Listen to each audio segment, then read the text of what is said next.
സംസ്ഥാനത്ത് തന്നെ സഞ്ചരിക്കുന്ന ആദ്യ ടെലി യൂണിറ്റിന്റെ പ്രവർത്തനം കൊല്ലത്ത് ആരംഭിച്ചു.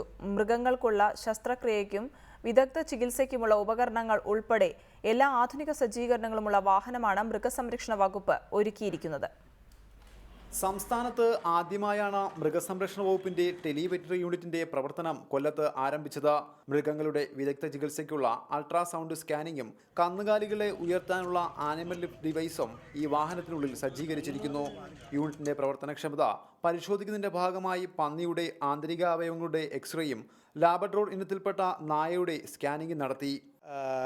വിദൂരത്ത് പോയി അത്യാഹിതം നടന്ന സ്ഥലത്ത് തന്നെ ചെന്ന് മൃഗങ്ങളുടെ എല്ലൊടിവോ ക്ഷതവോ മറ്റോ സംഭവിച്ചിട്ടുണ്ടെങ്കിൽ അതിൻ്റെ എക്സ്റേ എടുക്കുവാനും ഉള്ളിൽ ഏതെങ്കിലും അചേതനമായ വസ്തുക്കളോ പ്ലാസ്റ്റിക്കോ കല്ലോ വല്ലതും കടന്നിട്ടുണ്ടെങ്കിൽ എന്തെങ്കിലും അതിൻ്റെ ദഹനപ്രക്രിയയ്ക്കോ മറ്റോ വല്ല ശ്വാസപ്രക്രിയയ്ക്കോ വല്ലതും തടസ്സമേറ്റിട്ടുണ്ടെങ്കിൽ അത് കണ്ടുപിടിക്കാനുള്ള, എന്തുകൊണ്ടാണ് അത് സംഭവിച്ചതെന്ന് കണ്ടുപിടിക്കാനുള്ള പോർട്ടബിൾ സ്കാനർ, അതോടൊപ്പം തന്നെ ഏതെങ്കിലും വലിയ അത്യാഹിതത്തിൽപ്പെട്ട് എല്ലൊടിവോ മറ്റോ വന്ന് പൈക്കളോ വലിയ മൃഗങ്ങളോ വീണുപോയാൽ അതിനെ എടുത്ത് ഉയർത്തുവാനുള്ള ലിഫ്റ്റിംഗ് ഡിവൈസ്, ഇങ്ങനെയൊക്കെയുള്ള സംവിധാനങ്ങളാണ് ഇതിൽ പ്രവർത്തിക്കുന്നത്. ഇത് കൂടാതെ തന്നെ ഇതിലൊരു ലബോറട്ടറി പ്രവർത്തിക്കുന്നുണ്ട്. വെറ്റിനറി ഡോക്ടർമാർ ആവശ്യപ്പെടുന്നതനുസരിച്ചാണ് മൊബൈൽ യൂണിറ്റ് എത്തുന്നത്. ചികിത്സ പൂർണ്ണമായും സൗജന്യമാണ്.